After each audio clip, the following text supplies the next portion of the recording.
So I want to tell you guys a little bit about my day today. I am losing my driver. My driver has found full-time work, and so I have advertised to try to find a driver for Chop Chop to drive the trailer around when we have different events. And I haven't been able to find one. And I don't want not having a driver or not being able to find a driver. I don't want that to prevent me from booking events.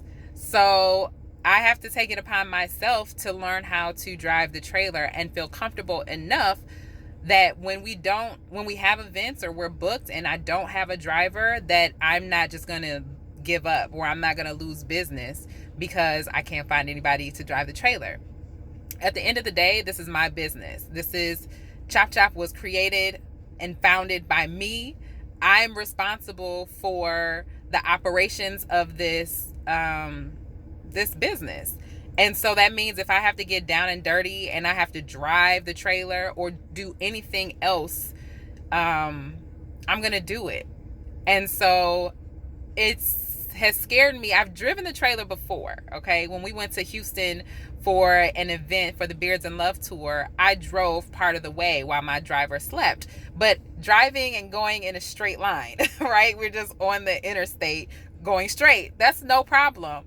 But when you start talking about having to turn and be in traffic and park, though, that's where, that's not my forte. But obviously, if I need to learn how to drive the trailer, I have to learn how to drive the trailer. So today I went to my driver's farm. That's where I keep the trailer, on his farm. And he kind of showed me just like how to, hitch, how to unhitch, gave me some tips with parking, and then it was just off to the races. Like, I just had to give it a try. And so as I pulled out of his farm, I look at my gas gauge and I realized a sister ain't got no gas. Now, this is me. Like, my husband says I fly by the seat of my pants, and I really do. And I looked at my gas tank when I left and I thought I had enough, but another thing you have to take into account is when you're towing anything on a truck, it takes more gas. And so by the time I made it to my driver's farm, I was very low on gas. And I think I was just so much in the mode of, oh my gosh, I have to drive and practice parking this trailer, that I didn't think about I should fill up before I have the trailer. Because if I don't even know how to turn or park the trailer, it makes no sense at all to go pick up the trailer, hitch it, and drive, and then have to get gas. Like, having to pull into a tight gas station with an unexperienced trailer driver makes absolutely no sense. But I like making my life complicated, obviously. So I have the trailer and I'm driving, and my gas light comes on. So now I'm freaking out because it's like, do I turn around? Do I go back to the farm? Do I unhitch the trailer and go get gas, which is ridiculous and a lot of unnecessary steps? Or do I just try to find a gas station and try to pull this trailer into the gas station? Well, yeah, in a perfect world, when Keisha's not freaked out, but I'm sitting here and I'm watching my gas gauge literally go to E. And so I found this is God. This is all God. Because I found a gas station that had multiple openings, but one of the openings is connected to like a vacant lot. So I'm sitting in this vacant lot. I pulled into the vacant lot and I literally am looking dead at the gas station. It's like easy access. Okay, but the other thing I have to consider is, do they have diesel gas? So now I'm sitting like trying to squint to see, is there a diesel pump like at the entryway close enough for me to pull in and not, have to be in the congestion? So I'm looking and I see it. Now, even more God, like, it's open and the spot behind it is open, so I can pull into this thing. But my nerves, it's all fear. I've never done it. I remember going to a gas station with my dad and getting gas, and it was a nightmare. Like, it was so congested. And my dad can do this. Like, he can drive trucks, but it was just the inexperience. And so that experience freaked me out. So I was sitting here like, you got to do this. I'm on E. Like, I have no other choice. So guys, I just whipped it. I just pulled it and whipped it. And I wasn't that close to the pump, but I was close enough where the cord, you know, with the fuel could reach into my tank. And I filled my gas, y'all. And then I was like, oh shoot, can I make the turn to get out? So like, is there enough room for me to even maneuver it out? Am I gonna have to back up? Like, you guys, I backed up and I went straight and I made it out. And I'm just like, it's God.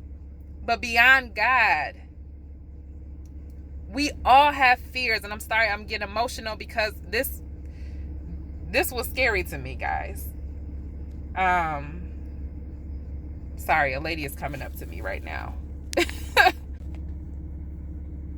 Sorry, y'all. This lady was like walking up to the truck. I think she wanted a hairstyle. I think she wanted a service. I'm like, I'm not open for business. I'm just practicing. But sorry, I was getting emotional because fear can stifle you. Fear stifles a lot of people.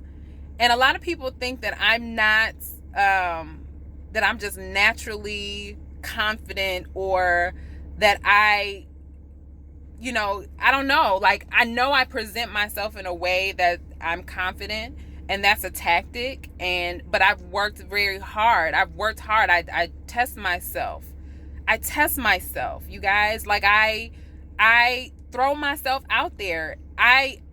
Yes, I'm scared to network, and I'm scared to go into a room full of white men to try to go find investors. Yes, that's scary.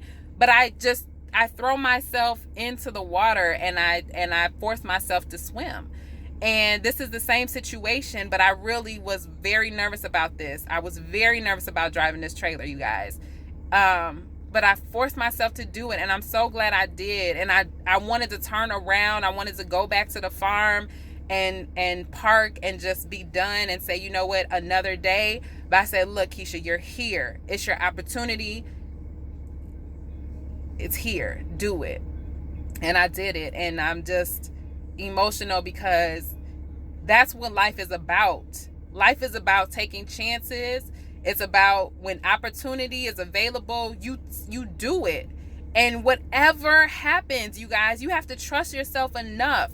Trust yourself enough to know that you can get through it, to know that you can get out of it, to know that you can handle it. Because yes, it may not work the way that you anticipate, and there may be obstacles and things, you guys, that come your way. But at the end of the day, you have to trust yourself. If you don't trust yourself, there's no way you're going to be great. There's no way you're going to accomplish. Like, you can't want to be wealthy and want to own your own business and you want to, promotion and want a new job and want to, all of that stuff. How can you want that but not trust yourself to be able to get there? Not trust yourself to be able to do it? So I just wanted to share this moment because it's real. Like, you have to overcome your fear. And until you can overcome certain fears, you're going to be stagnant. Your growth is going to be stagnant. You're not going to be able to take advantage of opportunities that present themselves because you're fearful of certain things. So I encourage you to ditch your fear immediately and exercise your confidence, exercise your strength on a daily basis, because that's the only way that you are going to overcome your fears and be great.